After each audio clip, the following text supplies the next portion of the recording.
मंडळी, ठरलं तर मग या मालिकेचा आजचा म्हणजेच 22 एप्रिलचा रिव्ह्यू तुम्ही ऐकत आहात. फायनली कालच्याप्रमाणे आजचाही एपिसोड उशिरा आला आणि कालच्यापेक्षा जरा अर्धा तास वेळेवर आला असं म्हणायला हरकत नाहीये. चला तर मग आजचा हा जबरदस्त आणि धमाकेदार रिव्ह्यू ऐकायला तयार राहा. सुरुवातीला आपण बघतोय कालचं जरा मागवून दाखवलं त्यांनी. सायली म्हणत असते ना, चैतन्य आता बोलत का नाहीये, चैतन्य भाऊजी का बोलत नाहीये. इथून पुढे त्यांनी ऐकवलंय. आता अर्जुन म्हणतो, मिलॉर्ड मी स्वतः आता माझं पुढचं आर्ग्युमेंट करणार आहे. आणि आता अर्जुन सगळा युक्तिवाद स्वतः करतो. पुढचा परमिशन देतात जज त्याला आता सगळा युक्तिवाद करण्याची. अर्जुन आता समोर येतो आणि त्याचं ते कोट असतो ना, तो कोट त्याला घालता येत नाही ना, कारण तो सध्या आरोपीच्या पिंजऱ्यात आहे. त्या कोटावर तो हात ठेवतो आणि त्याच्या डोळ्यात जरा टचकन पाणी येतं आणि आता तो त्याचे आर्ग्युमेंट करायला सुरुवात करतोय. तो सुरुवातीला जरा भाऊक झालाय असं दाखवलंय त्यांनी. काय मस्त दाखवला प्रेक्षकांनो आजचाही एपिसोड. ठरलं तर मग या मालिकेचा अप्रतिम. आता तो सायलीकडे बघतो अर्जुन आणि एक ऊर्जा आणतो स्वतःमध्ये आणि आता सुरुवात करतो. अर्जुन म्हणतोय, मिलॉर्ड ॲडव्होकेट प्रभू यांनी माझ्यावर केलेले सगळे आरोप मी आता खोडून काढणार आहे. त्यांच्या बोलण्यामध्ये असेल नसेल, कदाचित असू शकतं, असणार नसणार अशा भरपूर शब्दांचा त्यांनी उपयोग केला होता. मिलॉर्ड कोर्टामध्ये असेल नसेल या शब्दांवरती कुठली केस चालते. ॲडव्होकेट प्रभू यांना एक साधा प्रश्न मला विचारायचा आहे. यांच्या म्हणण्याप्रमाणे जर मी आदल्या रात्री खून केलाय आणि दुसऱ्या दिवशी सकाळी रस्त्यावर डेड बॉडी मी माझ्या गाडीत घेऊन फिरेल का, हा एक साधा प्रश्न विचारायचा आहे मला ॲडव्होकेट प्रभू यांना. आता अर्जुनने मस्त युक्तिवाद केलाय. अर्जुन म्हणतो, ॲडव्होकेट प्रभूंना मी काय मूर्ख वाटतोय का युअर ऑनर? नाही, खून मी करेल आणि डेड बॉडी मी माझ्या गाडीत घेऊन फिरेल असं कसं शक्य आहे? आपले सरकारी वकील ॲडव्होकेट प्रभू विसरलेत की मी एक क्रिमिनल लॉयर आहे. चला, हे जे म्हणताय ते क्षणभर आपण मान्य जरी केलं तरी ठीक आहे, मान्य आहे. मी प्लॅन करून खून केलाय असं समजूयात, पण माझा प्लॅन इतका फ्लॉप असेल का युअर ऑनर? नाही, म्हणजे मी एक क्रिमिनल लॉयर आहे. सगळे पुरावे नष्ट करायला मला कितीसा वेळ लागणार होता. कोणीही कधीही मला पकडू शकणार नाही असा प्लॅन मी सहज करू शकलो असतो. मी असा प्लॅन केला नाही कारण मुळात मी खून केलेलाच नाहीये मिलॉर्ड. प्रेक्षकांनो, मी तुम्हाला कालच म्हणलं होतं ना की अर्जुन जामिनावर सुटणारे. आज तो कोर्टाकडनंच जामिनावर सुटलाय बरं का. पण काय युक्तिवाद केलाय अर्जुनने. अर्जुन जेव्हा असं बोलायला लागतो तेव्हा ॲडव्होकेट प्रभू काहीच बोलत नाहीत. प्रिया मनातल्या मनात विचार करते, ए बाबा ए वकिला, अरे काहीतरी बोल ना. तो अर्जुन समोर आला तर तुझी बोलती बंद झाली आहे का? अर्जुन पुढे म्हणतोय, युअर ऑनर आता प्रश्न राहिला की मिसेस शांता कदम यांची डेड बॉडी माझ्या गाडीत आली तरी कशी? एकच उत्तर आहे युअर ऑनर या प्रश्नाचं. कुणीतरी मुद्दाम ही डेड बॉडी माझ्या डिक्कीमध्ये प्लॅन केली आहे. इन्स्पेक्टर पाटकर यांनी माझी डिक्की उघडेपर्यंत मला माहिती सुद्धा नव्हतं की माझ्या गाडीमध्ये एक डेड बॉडी आहे. हो, मी मान्य करतोय की मिसेस शांता कदम यांच्या सोबत असलेल्या जयेशसोबत मी कॉन्टॅक्टमध्ये होतो, कारण मला असं वाटत होतं की त्या रात्री शांता या जयेश बरोबर सुखरूप त्यांच्या घरी जातील. या सगळ्यातून फक्त एकच सिद्ध होतंय युअर ऑनर की शांता कदम यांच्या खुनाशी माझा काहीही संबंध नाहीये. हा खून दुसराच कोणीतरी केलाय आणि ती खुनी. अर्जुन आता पुढे काही बोलणार तेवढ्यात प्रियाच्या छातीत आता धस्स होतं बरं का. अर्जुन त्याचे शब्द मागे घेत म्हणतो, आय मीन टू से ती जी कोणी व्यक्ती आहे ती व्यक्ती मला या खुनात मुद्दाम अडकवण्याचा प्रयत्न करते युअर ऑनर. मग सायली हळूच या कल्पनाताईंच्या कानात म्हणते, आई बघितलं का, हे बोलायला लागले ना की ह्यांच्या समोर कोणाचं निभावंच लागत नाही. कल्पनाताई म्हणतात, खरं आहे ग सायली, अर्जुन असा बोलतच राहिला ना तर तो आज नक्की निर्दोष सुटेलच बघ. अर्जुन काय बोलतो नाही प्रेक्षकांनो. खरंच म्हणजे कोर्ट सीन आता त्यांनी बऱ्याच मालिकेमध्ये कॉमन केलेत बरं का. पण जे काही कोर्ट सीन अर्जुनचे दाखवतात ना, म्हणजे स्पेशली अर्जुन जे युक्तिवाद करतो ना, ते अमेझिंग वाटतं. असं वाटतं की खरंच अर्जुन खरोखरचाच वकील आहे. म्हणजे तो मालिकेत खरोखरचा वकील आहेच, पण एक पात्र म्हणून, पण असे एक रिअल लाईफमध्ये पण तो असा आहे असं फील होतं. एवढंच म्हणायचं होतं. पण आता बघा पुढे कशी मजा येते. मस्त दाखवलाय आजचा एपिसोड, खरंच छान दाखवलाय. नितीन प्रभू का कोणते सरकारी वकील म्हणतात, मला अर्जुन सुभेदार यांची उलट तपासणी घ्यायची आहे मिलॉर्ड. मग ते परवानगी देतात जज त्यांना. अर्जुन आता पुन्हा आरोपीच्या पिंजऱ्यात जाऊन तिथे उभं राहतो. आता ते नितीन प्रभू म्हणतात की ॲडव्होकेट सुभेदार, ज्या रात्री शांताचा खून झाला त्या रात्री तुम्ही कुठे होतात? अर्जुन म्हणतो, मी माझ्या बायकोसोबत आईस्क्रीम पार्लरमध्ये होतो, आईस्क्रीम खात होतो. मग ते सरकारी वकील म्हणतात, ओ आय सी. नाही, मला सांगा मग शांता कदम यांना कधीपासून ओळखताय तुम्ही? अर्जुन त्यांना उत्तर देतो, काहीच महिन्यापासून. सरकारी वकील म्हणतात, शांता कदमशी तुमचा नेमका काय संबंध होता? एका गुन्हेगाराशी तुमची काय एवढी ओळख होती? पर्सनल ओळख होती का? बोला सुभेदार, बोला, माझ्या प्रश्नांची उत्तर द्या.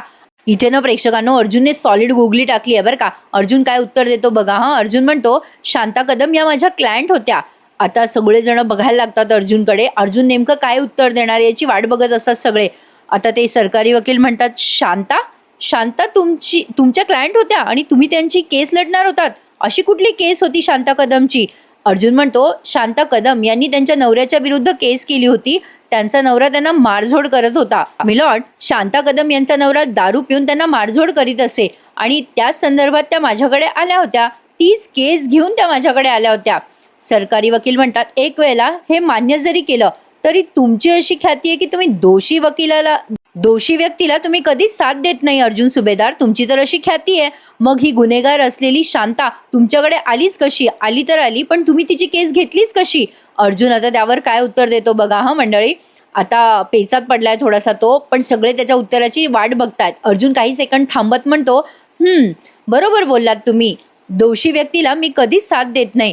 शांताची केस जेव्हा माझ्याकडे आली होती तेव्हा मला कळलं की शांताने आतापर्यंत जे काही वाईट धंदे केलेत ना, ते शांता कदम यांनी केलेच नाही. त्यांनी त्यांच्या नवऱ्याच्या बळजबरीमुळे हे सगळे धंदे केलेत. त्यांना करावं लागलं. सो ही केस जेव्हा माझ्याकडे आली होती तेव्हा मला कळलं होतं की शांता कदम या निर्दोष आहेत, म्हणून मी त्यांची केस घेतली आहे. ॲडव्होकेट गडकरी, तुम्ही शांता कदमची फाईल जज साहेबांना दाखवू शकता. आता चैतन्यने एक फाईल जज साहेबांना दिली आहे. जज साहेब ते सगळं चेक करतात, कागदपत्र वगैरे. चैतन्य म्हणतो, शांता कदम यांनी त्यांच्या नवऱ्याच्या विरुद्ध FIR फाईल केली होती. हे सगळे रेकॉर्ड आहेत त्यामध्ये. जज साहेबांनी ते सगळं बऱ्याच वेळ चेक केलंय. मग काही वेळ जरा शांतता दाखवली आहे कोर्टामध्ये. मग हे सरकारी वकील म्हणतात की युअर ऑनर, सध्या तरी मला अर्जुन सुभेदार यांना काहीही प्रश्न विचारायचे नाही आहेत. प्रियाचं टेन्शन सॉलिड वाढलंय बरं का प्रेक्षकांनो. आणि तुम्ही यूट्यूबवर वगैरे बघतायत का, पुढचे प्रोमोज येत आहेत बघा. म्हणजे आता 13 जणी मिळून प्रियाला एक्सपोज करणार आहेत ना. हळूहळू प्रत्येक जण एक एक पुरावा आणणार आहे बरं का प्रियाच्या विरोधात, आणि मस्त अडकवणार आहे प्रियाला. मजा येते प्रेक्षकांनो एपिसोड बघायला. अर्जुन येतोय आता समोर युक्तिवाद करण्यासाठी. या सीनमध्ये आपण बघतोय अर्जुन आता युअर ऑनरला सांगतोय की मिलॉर्ड, मला अशा एका व्यक्तीला बोलवायचंय, म्हणजे स्वतः शांता कदम माझ्याकडे आल्या होत्या त्यांच्या नवऱ्या संदर्भात केस घेऊन, आणि तो त्यांना मारझोड करीत असे, आणि आता स्वतः शांता कदम यांच्या नवऱ्यालाच मी इथे कोर्टामध्ये बोलू इच्छितो. मग आता तिथे अनाउन्समेंट केली जाते, त्या नवनाथ कदम हाजीर हो म्हणून. आणि तो नवनाथ कदम फुल दारू पिऊन आलेला असतो बरं का तिथे, आणि त्याने अर्जुनला अगदी अलगदपणे सोडवलंय बघा. अर्जुन आधी विचारतो, तुमचं नाव काय आहे? मग तो सांगतो, नवनाथ कदम. अर्जुन मग शांताचा फोटो दाखवतो त्यांना आणि म्हणतो, ह्या कोण आहेत, ओळखता का तुम्ही यांना? त्यावर नवनाथ म्हणतो, ही शांता आहे ना, माझी बायको आहे. अर्जुन त्या नवनाथला विचारतो, काय हो, तुम्ही तुमच्या बायकोला मारझोड करायचात का? त्यावर तो नवनाथ म्हणतो, माझी बायको आहे, मी काही पण करेल, मारेल नाही तर काही करेल. अर्जुन म्हणतो, याचा अर्थ तुम्ही कबूल करतायत का मिस्टर नवनाथ, की तुम्ही मिसेस शांता कदम यांना त्रास द्यायचात, त्यांना मारहाण करायचात? नवनाथ फुल दारू पिलेला असतो बरं का. नवनाथ म्हणतो, गेली ती पळून घराच्या बाहेर. तिला सोडचिठ्ठी घ्यायची होती, मला देणार होती ती सोडचिठ्ठी.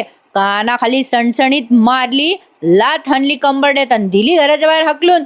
आता त्याच्या या उत्तरावरती सरकारी वकिलांनी डोळे मिटवून घेतले बरं का. म्हणजे त्यांना समजलं की हे जे काही अर्जुन युक्तिवाद करतोय तो आता कोर्टामध्ये अपील होणारच. अरे अर्जुन इतक्या अलगदपणे सुटलाय ना प्रेक्षकांनो, प्रियाला वाटलं सुद्धा नसेल की अर्जुन असा सुटेल. म्हणजे निर्दोष सिद्ध नाही झालाय तो, पण सुटलाय. आता तो नवनाथ म्हणतो, तुम्हाला सांगतो, ती बाई जर माझ्या घरात राहिली असती ना तर तिला मारून टाकलं असतं मी. अर्जुन म्हणतो, point to be noted milord, या नवनाथपासनं शांता कदम यांच्या जीवाला धोका होता हे स्वतःच आरोपी कबूल करतोय. एवढं बोलून अर्जुन दॅट्स ऑल असं म्हणतो आणि पुन्हा आरोपीच्या पिंजऱ्यात जाऊन उभं राहतो. मग आता पुन्हा ते जज म्हणतात सरकारी वकिलांना की तुम्हाला काही क्रॉस चेक करायचं आहे का? मग ते निरंजन प्रभू म्हणतात, no milord, thank you so much. मग आता ते जज म्हणतात, या नवनाथला मारहाण केल्या प्रकरणाबद्दल, म्हणजे शांताला त्रास दिल्या प्रकरणाबद्दल कडक शिक्षा करावी, कारवाई करण्यात यावी आणि पुढच्या चौकशीसाठी त्याला कस्टडीमध्ये घेतात. असो, आता शांताचा नवरा निघून जातो. आता बघा प्रेक्षकांनो, यानंतर कोण येतं? सरकारी वकील उभे राहतात आता आणि म्हणतात, युअर ऑनर, या केसचे इन्चार्ज सरकारी वकील पाटकर यांना मी इथे विटनेस बॉक्समध्ये बोलवू इच्छितो. आता तिथे पाटकर आलाय बरं का, जो अर्जुनला त्रास देतो ना, तो हा इन्स्पेक्टर. आता त्याचं क्रॉस चेक भारी होतं बरं का प्रेक्षकांनो, बघा कशी मजा येते.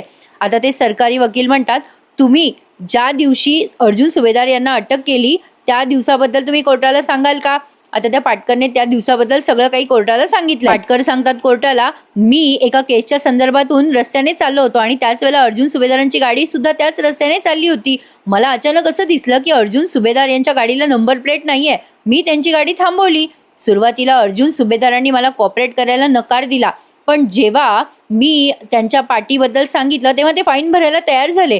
त्यांनी फाईन भरला, पण ते खूप घाईत होते. मला तेव्हा दिसलं की त्यांच्या गाडीच्या डिक्कीतनं रक्त येतंय. मग मला संशय आला. मी त्यांना डिक्की उघडायला सांगितली, त्यांनी टाळाटाळ केली.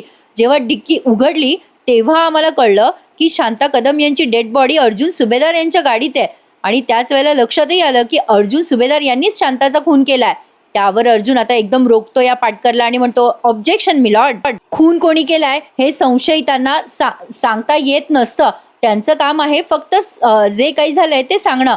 असं डायरेक्ट कोणी आरोप नाही करू शकत ना प्रेक्षकांनो. मग आता लगेच पाटकर त्याचे शब्द फिरवत म्हणतो, हो हो, म्हणजे मला तेच म्हणायचं होतं की त्यावेळेला आम्ही अर्जुन सुभेदार यांना अटक केली. मग अर्जुन म्हणतो, दॅट्स ऑल मिलॉर्ड. आता ते सरकारी वकील पण खाली बसून जातात बरं का. अर्जुन म्हणतो, मिलॉर्ड, मला तुम्हाला काहीतरी दाखवायचं आहे. आता या पाटकरची पुंगी वाजली आहे चांगली. म्हणजे पाटकरने अर्जुनला त्रास दिला ना, म्हणून तो आता सस्पेंड झालाय बरं का. अर्जुन आता तो मोबाईल दाखवतो कोर्टामध्ये. जजला म्हणतो की युअर ऑनर, मला तुम्हाला काहीतरी दाखवायचं आहे. पाटकरने अर्जुनचं बोलणं ऐकण्यासाठी तो मोबाईल ठेवलेला असतो ना टेबलाखाली, तो मोबाईल आता अर्जुनने जज साहेबांजवळ दिलाय. जज साहेब त्यातली रेकॉर्डिंग ऐकत असतात. त्यात चैतन्याचा आवाज आहे, सायलीचा आवाज आहे आणि स्वतः अर्जुनचा पण आवाज आहे. जज साहेबांनी ती रेकॉर्डिंग ऐकली, पण त्यांना काही असं म्हणजे कळलं नाही की नेमकं काय रेकॉर्डिंग आहे. अर्जुनला ते विचारतात, हे कुठल्या संदर्भात आहे मिस्टर अर्जुन सुभेदार, सांगाल का? अर्जुन म्हणतो, मिलॉर्ड सांगतो, मी तुम्हाला सगळं डिटेल सांगतो. अर्जुन म्हणतो, मिलॉर्ड, मी जेव्हा कस्टडीमध्ये होतो तेव्हा मी या केसबद्दल डिस्कशन करण्यासाठी एका स्पेशल रूमची परवानगी घेतली होती. तेव्हा आमच्या लक्षात आलं की आमच्या टेबलच्या खाली एक मोबाईल रेकॉर्डिंग ऑन करून ठेवण्यात आला होता. जाणून बुजून मी जे काही ॲक्टिव्हिटी करतोय ते सगळं इन्स्पेक्टर सावंत ऐकत होते. म्हणजे मला चौकशी केल्यानंतर कळलं की हा मोबाईल पाटकर यांचाच आहे आणि सिम कार्ड सुद्धा सागर पाटकर यांच्याच नावावर रजिस्टर आहे. रूम मधली चर्चा जाणून घेण्यासाठी पाटकरांनी तो फोन मुद्दाम चोरून माझ्या नकळत त्या रूम मध्ये ठेवला होता. मिलॉर्ड, यासाठी साक्ष देण्यासाठी मी कॉन्स्टेबल पाटील यांना बोलवू इच्छितो. मग कॉन्स्टेबल पाटील हाजीर हो अशी अनाउन्समेंट होते बरं का. मग ते पाटील आले तिथे आणि त्यांनी इन्स्पेक्टर पाटकरच्या विरोधात साक्ष दिली आहे. प्रियाकडे बघत असतो बरं का तो पाटकर, आणि प्रिया आता एकदम सायलेन्स झालेली आहे. प्रियाला वाटलं पण नव्हतं प्रेक्षकांनो की अर्जुन एवढ्या अलगदपणे सुटेल, आणि मलाही वाटलं नव्हतं. म्हणजे काय मस्त पुरावे सादर केलेत त्यांनी. कोर्ट सीन बघावे ना तर फक्त ठरलं तर मग या मालिकेचे मजा येते प्रेक्षकांनो. मस्त दाखवतात कोर्ट सीन. बाकी सगळं तथ्य तात्पर्य ते सगळं सोडून द्या, मजा घ्या, फक्त एवढंच म्हणायचंय मला. आता बघा तो कॉन्स्टेबल तिथे येतो आणि सगळी साक्ष देऊन टाकतो. अर्जुन म्हणतो, कॉन्स्टेबल पाटील, त्या मोबाईल फोन बद्दल तुम्ही काय सांगाल कोर्टाला? त्यावरती ते कॉन्स्टेबल म्हणतात, मी सरांचं बोलणं ऐकलं होतं. त्यांनी सांगितलं होतं की हा फोन अर्जुन सुभेदारांच्या तिथे टेबलाखाली ठेवण्यात यावा. म्हणजे अर्जुन सुभेदार जे काही बोलतायत ते त्यांना कळायला हवं होतं. तुमचा जो काही प्लॅन आहे तो त्यांना समजायला हवा होता आणि त्यातनं ते तुम्हाला आणखीन अडकवणार होते. अर्जुन म्हणतो, point to be noted milord. Thank you constable, तुम्ही जाऊ शकता. कॉन्स्टेबल आता निघून गेलाय बरं का. आणि मग पुन्हा इन्स्पेक्टर पाटकरला त्या आरोपीच्या पिंजऱ्यात बोलवण्यात येतं. अर्जुन आता महत्त्वाचा प्रश्न विचारतो आणि म्हणतो, काय हो इन्स्पेक्टर पाटकर, तुम्हाला कोणी टीप दिली होती का? त्या दिवशी तुम्हाला माझ्या गाडीच्या डिक्कीमध्ये डेड बॉडी सापडणार आहे ते? नाही, सांगून टाका कोर्टाला. आता तो इन्स्पेक्टर पाटकर खरं सांगून जातो बरं का. तो म्हणतो, ॲक्च्युली युअर ऑनर, आम्हाला एक निनावी फोन आला होता एका माणसाचा की अर्जुन सुभेदारांच्या डिक्कीमध्ये डेड बॉडी आहे म्हणून. अर्जुन म्हणतो, याचा अर्थ मिलॉर्ड, यांनी आतापर्यंत जी साक्ष दिली ती सगळी खोटी आहे. इन्स्पेक्टर पाटकर कोर्टाची दिशाभूल करत होते. आता जज चिडून म्हणतात, इन्स्पेक्टर पाटकर, हे काय, तुमचं हे वागणं अक्षम्य आहे. तुम्हाला दंड ठोकावाच लागणार आहे. तुम्हाला आता सस्पेंड केलं जात आहे. इन्स्पेक्टर पाटकरला अर्जुनची वाईट वागण्याची शिक्षा मिळाली. प्रेक्षकांनो, मस्त दाखवत आहे की नाही मालिका, आणि मी छान सांगते की नाही, मग लाईक करायला विसरू नका. आता पुढे बघा काय होतं. प्रिया विचार करते, अरे देवा, अर्जुन जेलमध्ये असताना सुद्धा त्याने एवढे मोठे पुरावे गोळा कसे केले? बापरे, या दोघांचा हाच वेग असला तर या शांताचा खून मी केलाय हे तर ते 2 दिवसात सिद्ध करतील. प्रिया आता चांगलीच घाबरली आहे बरं का मनातनं. आता बघा पुढे ते निरंजन प्रभू म्हणतात की युअर ऑनर, मला ॲडव्होकेट अर्जुन सुभेदारांना काही प्रश्न विचारायचे आहेत. आता बघा प्रेक्षकांनो, शेवटची सीन तुम्ही एन्जॉय करत आहात. आता अर्जुन पुन्हा त्या आरोपीच्या पिंजऱ्यात जाऊन उभं राहतो आता ते सरकारी वकील अर्जुनला विचारतात, शांता कदम जर तुमची क्लायंट होती तर तुम्ही तिला तुमच्या एखाद्या जागेवरती का नेलं नाही, म्हणजे हे सगळं संशयास्पद आहेत बरं का अर्जुन सुभेदार. या सरकारी वकिलाने असा प्रश्न विचारल्यावर प्रिया घाबरते आणि मनातल्या मनात विचार करते, बापरे आता हा अर्जुन काय कारण सांगणार आहे. हा खरं बोलला तरी प्रॉब्लेम आणि खोटं बोलला तरी हा मलाच अडकवणार आहे, म्हणजे दोन्हीकडनं मीच अडकणार आहे. अर्जुनसाठी मी सापळा रचलाय का माझ्या पायावर कुऱ्हाड मारून घेतलीये, मला कळतच नाहीये.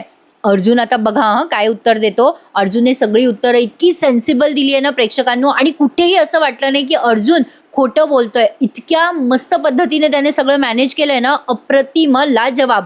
अर्जुन म्हणतो, ॲक्च्युली मिलॉर्ड, शांता कदम यांना त्यांच्या नवऱ्यापासून धोका होता. शांता कदम यांनी स्वतःहून माझ्याकडे मदत मागितली होती, त्यामुळे म्हणूनच मला त्यांना दुसऱ्या जागेवर शिफ्ट करावं लागलं. जे काही होतं ते त्यांच्या काळजीपोटी होतं, माझा काही त्यांच्यावर राग नव्हता. आणि आता मला असं वाटतंय युअर ऑनर की ॲडव्होकेट प्रभू यांनी मगाशी मांडलेले सगळे मुद्दे मी खोडून काढलेत. Advocate Prabhu anything else? मग ते सरकारी वकील म्हणतात, no milord, thank you so much. असं म्हणून ते आता खाली बसलेत बरं का. आता जज म्हणतात, ॲडव्होकेट सुभेदार, तुम्हाला साक्षी पुरावे म्हणून कोणाला सादर करायचं आहे का? अर्जुनने आता 2 साक्षी सादर केल्यात बरं का. एक म्हणजे तो आईस्क्रीमवाला आणि दुसरा म्हणजे जयेश. त्यांच्या पण साक्षी छान झाल्यात बरं का. अर्जुन आता पुन्हा खाली येतो आणि म्हणतो, हो मिलॉर्ड, अरे आपली सायली राहिली बरं का, सॉरी माझ्या डोक्यातून गेलं बोलता बोलता. आता सगळ्यात आधी अर्जुनने सायलीला बोलवलंय. अर्जुन आता सायलीसाठी परवानगी मागतोय, म्हणजे त्या दिवशी ते दोघे आईस्क्रीम खात होते ना, तर ते आता साक्ष तिथे सायली देते बघा. अर्जुन आता परवानगी मागतो, मग सायली तिथे येते आणि साक्ष देते. सायलीला अर्जुन विचारतोय, मिसेस सायली सुभेदार, पोस्टमार्टमच्या रिपोर्टमध्ये 10 ते 11 अशी खुनाची वेळ सांगितली आहे आणि त्यावेळेला मी कुठे होतो? मग सायली म्हणते, हे माझे पती आहेत अर्जुन सुभेदार, आणि मी त्या रात्री अर्जुन सुभेदार यांच्या सोबत होते आणि ते माझ्यासोबत होते. आम्ही दोघेही आईस्क्रीम खायला गेलो होतो, असं सायली सांगते. तेव्हा लगेच सरकारी वकील उठून उभे राहतात आणि म्हणतात, मिलॉर्ड काय हे? नाही म्हणजे अर्जुन सुभेदारांची पत्नी त्यांचीच बाजू घेणार हे तर स्पष्ट आहे की. मग लगेच अर्जुन म्हणतो, मिलॉर्ड, सायली सुभेदार या प्रत्यक्षदर्शी साक्षीदार आहेत, म्हणून मी त्यांना इथे बोलवलं होतं. मग सायली आता जागेवर जाऊन बसते. मग अर्जुन पुढे म्हणतो, मिलॉर्ड, मला आणखीन एका साक्षीदाराला इथे बोलवायचंय. मी आणि माझी पत्नी ज्या दुकानामध्ये आईस्क्रीम खात होतो ना, तिथला दुकानदार, म्हणजे त्याला इथे साक्ष देण्यासाठी बोलवायचंय. मग आता हाजीर हो म्हणून त्या माणसाला बोलवलंय तिथे. आता हा तो इसम आहे, म्हणजे त्या रात्री त्यांनी आईस्क्रीम खाऊ घातलं होतं ना, म्हणजे सर्व केलं होतं ना अर्जुनला आणि सायलीला, हाच तो माणूस आहे. अर्जुन आता त्याला काही प्रश्न विचारतोय. आल्या विचारतो अर्जुन त्याला, मिस्टर शेखर, तुम्ही मला ओळखता का? त्यावरती ते शेखर म्हणतात, हो, तुम्ही आणि तुमच्या पत्नी त्या रात्री आईस्क्रीम खाण्यासाठी माझ्या दुकानामध्ये आला होतात, आईस्क्रीम पार्लरमध्ये आला होतात. अर्जुन म्हणतो, तुमच्याकडे याचं CCTV फुटेज आहे का? त्यावर ते दुकानदार म्हणतात, आमच्या दुकानात CCTV फुटेज नाही आहे, पण पार्लरच्या बाहेर रस्त्यावरती CCTV फुटेज तुम्हाला मिळेल, ते मी आणून देऊ शकतो. म्हणजे त्याने आणलेलंच आहे ऑलरेडी सोबत, आणि पेनड्राईव्ह त्याने अर्जुनकडे दिलाय. आता ते पेनड्राईव्ह अर्जुन जजला दाखवत म्हणतो, मिलॉर्ड, या पेनड्राईव्हमध्ये आईस्क्रीम पार्लरच्या बाहेरच्या रस्त्याचं CC फुटेज आहे, तुम्ही बघू शकता. आता मिलॉर्डने ते फुटेज पण चेक केलंय. प्रेक्षकांनो, हा रिव्ह्यू तुम्ही ऐकत आहात रिव्ह्यू विथ मी अनघा या तुमच्या लाडक्या चॅनलवर. आता ते आईस्क्रीमवाले चालले गेले बरं का. अर्जुनने आता जयेशला इथे बोलवलंय. अर्जुन पुढे म्हणतोय की मिलॉर्ड, मिसेस शांता कदम यांच्या सोबत असलेला जयेश, त्यालाही काही प्रश्न विचारण्याची मला परवानगी देण्यात यावी. मग जयेश हाजीर हो म्हणून जयेशचा पण पुकारा केला जातो. मग जयेश तिथे आलाय. अर्जुनने त्याला काही प्रश्न विचारले आणि सरकारी वकिलाने पण याला प्रश्न विचारलेत बरं का. छान वाटतोय ना प्रेक्षकांनो रिव्ह्यू ऐकायला? मग नक्की लाईक करा आणि थँक्यू सो मच, तुम्ही एवढा सगळा डिटेल रिव्ह्यू माझ्या आवाजात ऐकता त्याबद्दल.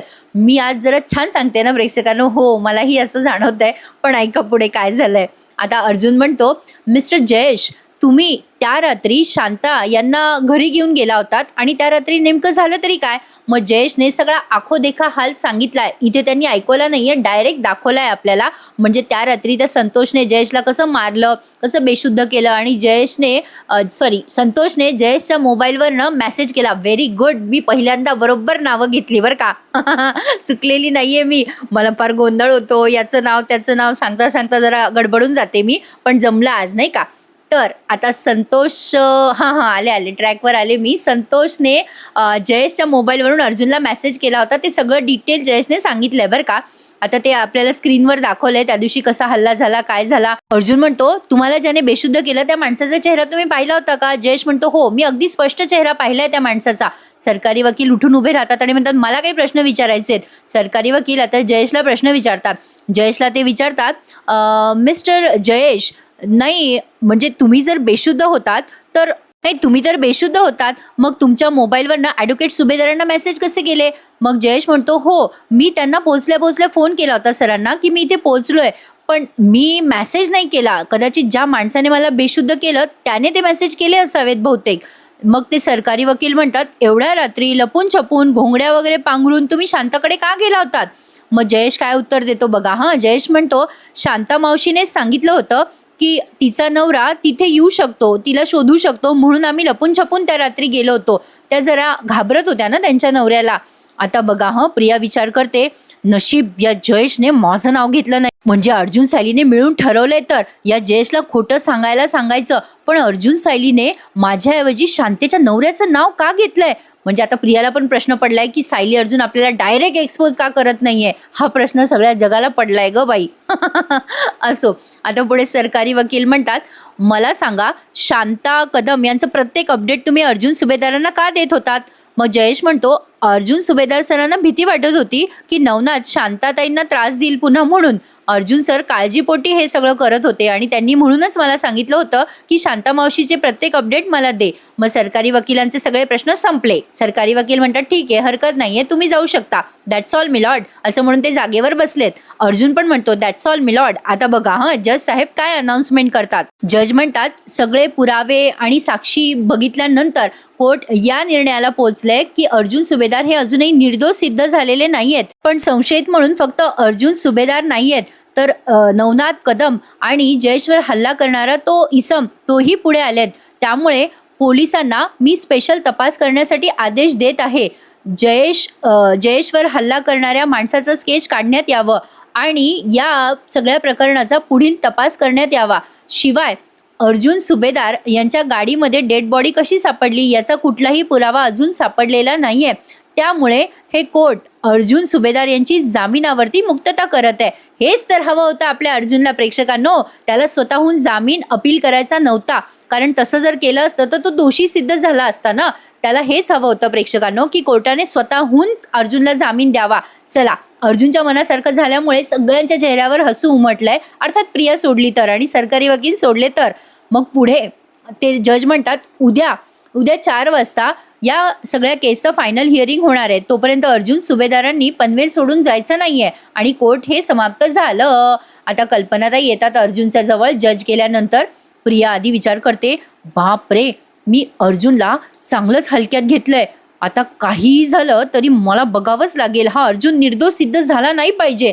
प्रिया नेहमीच कशी काय अर्जुनला हलक्यात घेते प्रेक्षकांनो, आणि अर्जुन तिला नेहमीच वरचढ ठरतो. असो, आता कल्पनाताई येतात अर्जुनच्या जवळ, त्याला अभिनंदन करतात आणि म्हणतात, चला बरं झालं बाई, सुटला अर्जुन तू, आता तुला तिथे जेलमध्ये राहायची गरज नाही पडणार. अर्जुन चैतन्य आणि सायलीचं कौतुक करत म्हणतो, तुमच्यामुळेच हे सगळं सिद्ध झालंय. म्हणजे तुम्ही एवढ्या स्पीडने सगळे पुरावे मिळवले ना, त्यामुळेच आपल्याला बेल अप्लाय न करता कोर्टाकडनं बेल मिळाली. सायली म्हणते, आता तर फक्त तुम्हाला जामीन मिळालाय, पण तुमच्यावरचा कलंक आपण लवकरच पुसून टाकू आहो. उद्याचं हिअरिंग खूप महत्त्वाचं आहे. उद्या तर हे सगळं सिद्ध व्हायलाच हवंय. अर्जुन आता कल्पनाताईंना जवळ घेतो. फायनली सगळं काही छान झालंय. आता हे सगळे बाहेर येतात बरं का कोर्टाच्या, आणि पत्रकार लोक अर्जुन सायलीला घेरतात आणि आता काही प्रश्न विचारायला लागतात. आधी कल्पनाताई म्हणतात अर्जुनला, बाबा तुझ्यासाठी मी देवी आईला साकडं घातलं होतं बरं. प्रतिमात्याई म्हणतात, जामीन मिळाला ते छान झालं रे बाबा अर्जुन, त्या जेलमध्ये तुला राहायची गरज नाही पडणार बाबा. आता सगळे पत्रकार येतात आणि काही प्रश्न विचारतात.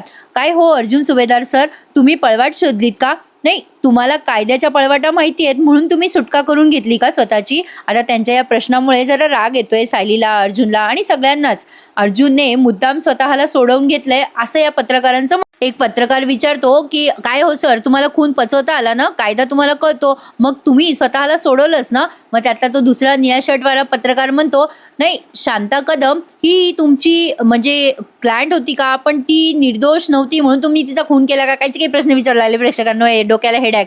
अर्जुन त्यावर एकच उत्तर देतो, तुम्ही सगळे आजच्या हिअरिंगमध्ये हजर होतात ना, माझ्या विरुद्ध एकही फर्स्ट हँड पुरावा नाहीये. शिवाय त्याचमुळे मला जामीन मिळालाय. शिवाय मी कोर्टाला आणखीन 2 संशयित दाखवून दिले, त्यामुळे त्यांची चौकशी होणारच. बेलसाठी अप्लाय न करता स्वतःहून कोर्टाने मला बेल दिली, त्यामुळे तुमचे हे प्रश्न व्हॅलिड ठरतच नाही. सायली त्यांना उत्तर देते, एखादा अशी फी देऊ शकत नाही म्हणून त्याचा वकील त्याचा खून करतो. यापेक्षा विनोदी प्रश्न मी कुठेच बघितला नाहीये. आता ते सगळे पत्रकार मान खाली घालून चालले जातात आणि आजचा एपिसोड इथे संपून जातो. आणि मंडळी, उद्याचा प्रोमो ऐका. उद्याचा प्रोमो त्यांनी तोच दाखवलाय. इकडे अर्जुन सुटायच्या आत मैपतरावांना सुटायची घाई झाली आहे, त्यामुळे मैपतचं प्लॅनिंग सुरू आहे सगळं सुटण्यासाठी. पण नागराजला कसं सोडवायचं हा मोठा प्रश्न आहे ना, त्यामुळे मैपतने एक पळवाट काढली आहे. ती म्हणजे अशी की तो नागराजला सांगतो की बाबा, जर तू नाही सुटला तर तू इथून पळून जा, काही झालं तरी तू जेलमधून सुटून जा. आणि आता इकडे ऊर्जा येणार आहे बरं का प्रेक्षकांनो या प्रियाला अडकवण्यासाठी. आणि आता संतोष पण सापडणार आहे, कारण संतोषचं स्केच काढण्यात आलंय, त्यामुळे संतोष पकडला जाणार आहे. सायली, अर्जुन, चैतन्य मिळून प्लॅन करतात ऊर्जाला प्रियाच्या मागे लावण्याचा. बघूयात आता ऊर्जा काय करते प्रियाच्या बाबतीत. मजा येणार आहे. विविध कॅरेक्टर आपल्याला मालिकेत दिसणार आहे. मस्त रंगवणार आहे ते मालिका. फक्त एपिसोडच लवकर टाकणार नाहीयेत, ते शुक्रवारपर्यंत समजलं आता आपल्याला. पण आता या शुक्रवारपर्यंतच मोठे मोठे एपिसोड आहेत प्रेक्षकांनो. सोमवारपासून नवीन मालिका सुरू होते ना, बाई तुझा आशीर्वाद, त्यामुळे आता एपिसोड आपल्याला अर्ध्या तासाचेच दिसणार आहेत सोमवारपासून. पण आजचा हा एपिसोड मस्त होता ना, धमाकेदार होता. छान दाखवलंय अर्जुनचं आर्ग्युमेंट. मला तर आवडला. तुम्हाला आवडल्यास लाईक करा, चॅनलला सबस्क्राईब. कसं झालंय ना प्रेक्षकांनो, आपली भेटण्याची वेळ आता फिक्स राहिलेलीच नाहीये. असू द्यात, शुक्रवारपर्यंत वाट बघूयात. हे कलाकारही विचारे तेवढीच मेहनत करत असतात. काही टेक्निकल इश्यू असतील त्यामुळे ते एपिसोड लवकर टाकत नाहीत. आपण समजून घेतोच नेहमी शहाण्या प्रेक्षकांसारखं, तसं नेहमी समजून घेऊयात. आता काय करणार प्रेक्षकांनो. असो, पण आजचा एपिसोड चांगला वाटला ना तुम्हाला. उद्याही एपिसोड केव्हा येईल ते सांगता येत नाही. जेव्हा आला तेव्हा तुमच्या समोर हजर करेलच. चला तर मग उद्या भेटूयात पुन्हा एकदा. आजचा एपिसोड कसा वाटला मला कमेंट करून नक्की कळवा. तुमच्या कमेंटची मी नेहमीच वाट बघत असते. टेक केअर मंडळी, उद्या भेटूयात. धन्यवाद.